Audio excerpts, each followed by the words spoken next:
I would also like to address the chaotic scenes in Minnesota over the weekend. Nobody in the White House, including President Trump, wants to see people getting hurt or killed in America's streets. This includes Renee Good, Alex Pretti, the brave men and women of federal law enforcement, and the many Americans who have been victimized at the hands of illegal alien criminals. Saturday's shooting remains under active investigation by Homeland Security Investigations and the FBI. The Customs and Border Protection is also conducting their own internal review. As President Trump said yesterday, the administration is reviewing everything with respect to the shooting, and we will let that investigation play out. But let's be clear about the circumstances which led to that moment on Saturday. This tragedy occurred as a result of a deliberate and hostile resistance by Democrat leaders in Minnesota. For weeks, Governor Walz and the Mayor Jacob Frey and other elected Democrats were spreading lies about federal law enforcement officers who are risking their lives daily to remove the worst criminal illegal aliens from our streets: murderers, rapists, pedophiles, human traffickers, and gang members. Governor Walz and Mayor Frey have shamefully blocked local and state police from cooperating with ICE, actively inhibiting efforts to arrest violent criminals. They have also used their platforms to encourage left-wing agitators to stalk, record, confront, and obstruct federal officers who are just trying to lawfully perform their duties, which has created dangerous situations threatening both these officers and the general public and Minnesotans alike. This is precisely what unfolded in Minneapolis on Saturday morning. Obstructing federal law enforcement and inciting violence against officers is wrong and illegal. This used to be a universally accepted position in the United States. Amid the hysteria, we must remember how we got here to this moment today and what this Democrat opposition is about. Former President Joe Biden and the Democrats opened America's borders for 4 years, inviting tens of millions of illegal aliens from all over the world to flood into our country. Among them, violent criminals who terrorized American communities and have inflicted devastating, permanent pain and harm on law-abiding Americans and their families. Yet we never saw outrage from Democrats or their allies in the liberal media over these horrifying crimes against U.S. citizens. The pain of American angel families was ignored and dismissed because it undermined the Democrat narrative. Innocent Americans like Jocelyn Nungray, Laken Riley, and Rachel Morin are just a few of the many victims savagely murdered by illegal alien criminals. Earlier this month, an illegal alien from Mexico with a long criminal history who came into our country under Joe Biden's administration threw a baseball-sized stone at a school bus carrying children in New Jersey and fractured the skull of an 8-year-old innocent child. President Trump promised accountability to these American families by securing the border, deporting every illegal alien who has committed crimes, especially and most importantly, violent crimes. Nearly 80 million Americans voted for him to deliver on that very promise, and he is. As the duly elected president, the president is fulfilling the will of the people by arresting and removing these threats from our country in cities from Los Angeles to New York and, yes, Minneapolis. Yet Democrat leaders in Minnesota with sanctuary city policies have actively defied federal immigration law and the will of the people. And as a result of that defiance, 2 Minnesotans have now tragically lost their lives on the streets of Tim Walz's state. It is President Trump's hope and wish and demand for the resistance and chaos to end today. That's why President Trump spoke with Governor Walz directly this morning, and he has outlined a clear and simple path to restoring law and order in Minnesota. Number 1, Governor Walz, Mayor Frey, and all Democrat leaders should turn over all criminal illegal aliens currently incarcerated in their prisons and jails to federal authorities, along with any illegal aliens with active warrants or known criminal histories for immediate deportation. Number 2, state and local law enforcement must agree to turn over all illegal aliens who are arrested by local police. And then thirdly, local police must assist federal law enforcement in apprehending and detaining illegal aliens who are wanted for crimes, especially violent crimes. If Governor Walz and Mayor Frey implement these common sense cooperative measures that I will add have already been implemented in nearly every single other state across the country, Customs and Border Patrol will not be needed to support ICE on the ground in Minnesota. ICE and local law enforcement can peacefully work together, as they are effectively doing in so many other states and jurisdictions. Additionally, President Trump is calling on the United States Congress to immediately pass legislation ending sanctuary cities once and for all. American cities should be safe sanctuaries for law-abiding citizens only, not for dangerous illegal alien criminals who broke our nation's laws and do not belong here. We hope Governor Walz will do the right thing and continue to work with President Trump to keep the American people safe following their call this morning. Americans overwhelmingly want exactly what President Trump is delivering: strong borders and strict immigration enforcement against the worst illegal aliens, of which there are still hundreds of thousands to deport from the interior of our country. The most peaceful way to carry out this vital public safety mission is for Republicans and Democrats to do it together, and for state and local law enforcement to work together with federal law enforcement. We want to let cops be cops. You wouldn't know this continues to be a very popular policy position from the biased media coverage over the course of the last few days, but polling shows huge support for this exact thing President Trump is calling for. More than 80% of Americans favor deporting illegal aliens convicted of violent crimes. A country unable to deport criminals who enter it illegally is no country at all. The open borders agenda of Kamala Harris, Tim Walz, and the Democrats was already on the ballot on November 5th, 2024, and it was resoundingly rejected. President Trump will never back down from his promise to deport violent criminal illegal aliens and make America safe again, and he welcomes all cooperation in that effort. With that, I will answer your questions. And Jordan Conradson, why don't you kick us off today? Thank you for being here. Thank you, Caroline. Jordan Conradson with Gateway Pundit. I have a few questions. First, with respect to the shooting in Minneapolis, we're seeing massive outrage from mainstream media and the left, but I'm just wondering, where was that outrage when Ashley Babbitt, an Air Force veteran, was executed by Capitol Police Officer Michael Byrd, who she posed no threat to in the U.S. Capitol?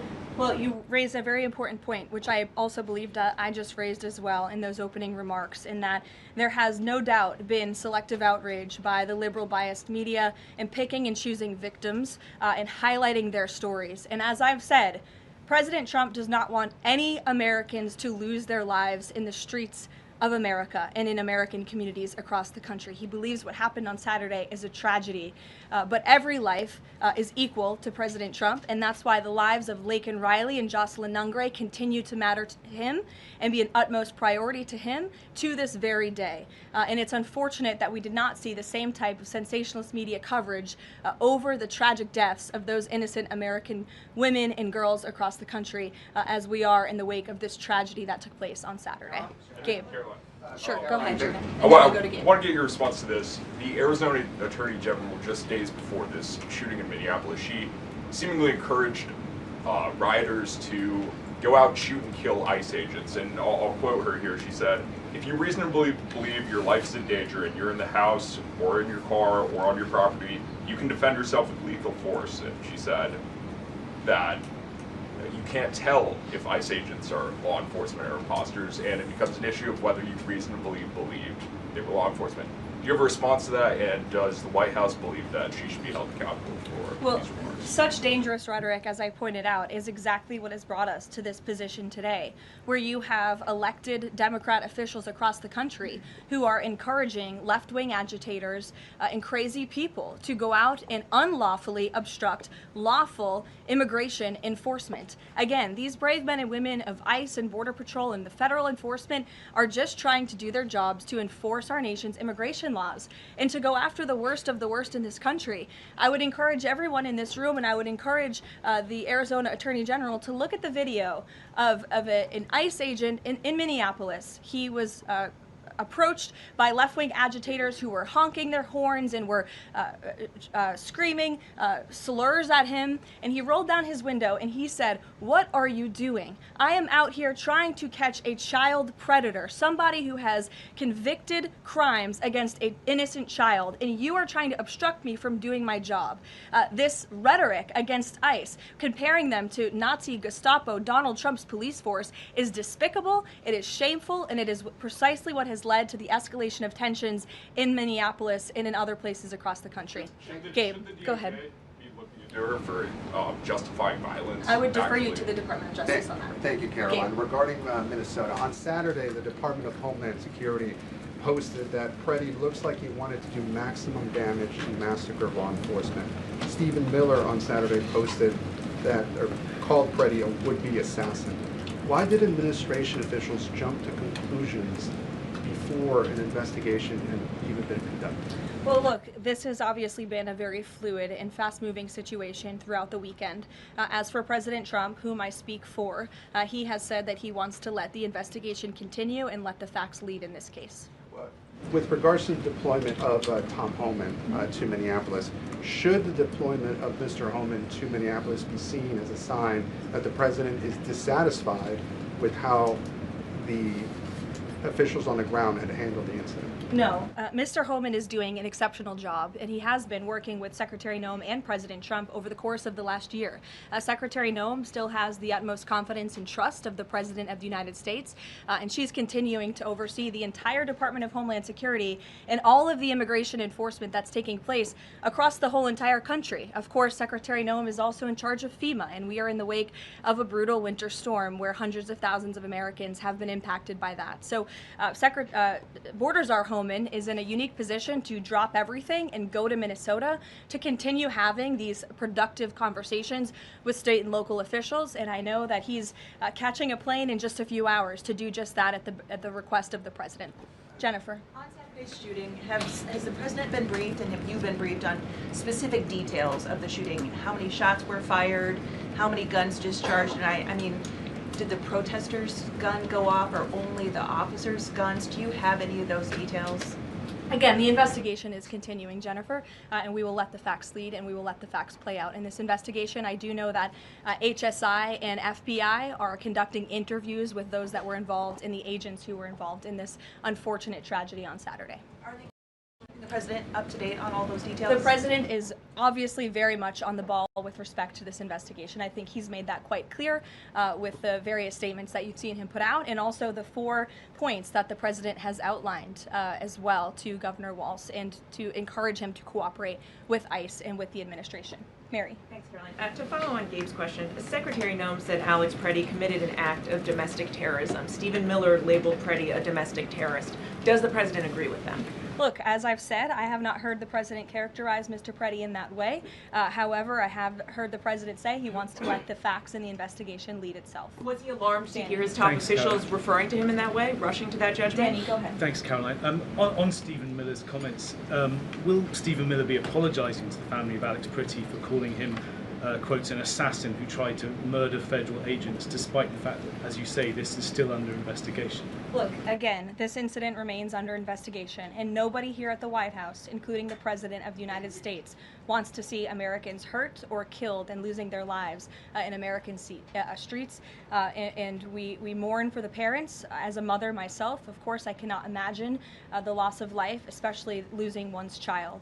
And that same empathy from the President goes for the parents of angel families, parents of victims of illegal alien crime across our country as well, and that's exactly why the president continues to be wholeheartedly committed to deporting the worst of the worst criminals from our country. Why don't we go to the back? Kelly. Caroline, does the president believe that the killing, though, was a mistake? Has he expressed that at all? Again, the president has said, we have to review it, and this investigation needs to continue, and he's letting the facts on the investigation lead itself. Does he want the body camera footage to be released to the public?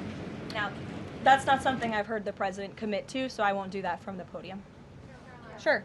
Carrie. Caroline, how serious is the administration taking allegations that local and state officials in Minnesota are actively coordinating with demonstrators through encrypted or non-encrypted communications, as well as providing government resources to impede immigration enforcement operations? I'm sorry, Carrie, could you repeat your question? How serious is the administration taking allegations that local and state Minnesota officials are communicating with demonstrators to basically impede immigration officials? Well, we've definitely seen active organization amongst these left-wing groups, Carrie, and it is something that I know the FBI and the Department of Justice are looking into. Again, it is illegal to unlawfully obstruct lawful immigration enforcement in this country, and these agitators are making it nearly impossible for ICE to do their jobs and for federal law enforcement to carry out the will of the American people to deport the worst of the worst. I would just encourage everyone to please imagine in this room, all of you come to the White House every day to report on the President of the United States and the administration. You come into this briefing room, you walk through the gates of the White House. Just imagine if there were left-wing agitators or agitators of any kind who were in your face, who were doxing you, who were harassing you, who were physically threatening you, who were biting off your fingers in the case of two Border Patrol agents we saw this past weekend in Minneapolis. That would make it very difficult for you to show up and do your job here at the White House every single day. That's what these officers in Minneapolis are facing. That's why the president is calling on Governor Walz and Mayor Frey for these three very simple and common sense points of cooperation so that ICE and local law enforcement can work together. Again, we are just asking for police to be police. And if you ask any law enforcement agent or official, they want to be able to work with their federal counterparts at the state and local level and vice versa. Caroline. Thanks a lot, Caroline. Two questions. One is looking forward. The role of Mr. Houe, is he being sent by the president to diffuse the situation that exists right now on the ground? Is he the point person essentially for the White House in terms of trying to tamp down the tensions that exist right now in Minnesota? Well, Mr. Houe is the point person for cooperating with state and local authorities and corresponding with them, again, to achieve this level of cooperation to subdue the chaos on the streets of Minneapolis. And I would just point out that Mr. Houe is someone who has been lauded for many, many decades for his experience working in law enforcement. In fact, this is a Washington Post headline from 9 years ago, 2016. Meet the man the White House has honored for deporting illegal immigrants. And I would remind everyone in this room that it was former President Barack Hussein Obama who awarded a medal to Mr. Houe. So he's obviously very qualified. He has the full trust and faith of the president. He will continue to have these meetings in the hopes that ICE and local law enforcement can cooperate and work together to have successful immigration enforcement, as we've seen in almost every other state across the country. And secondly, Caroline, can you talk a little bit about tomorrow's trip by the president to Iowa?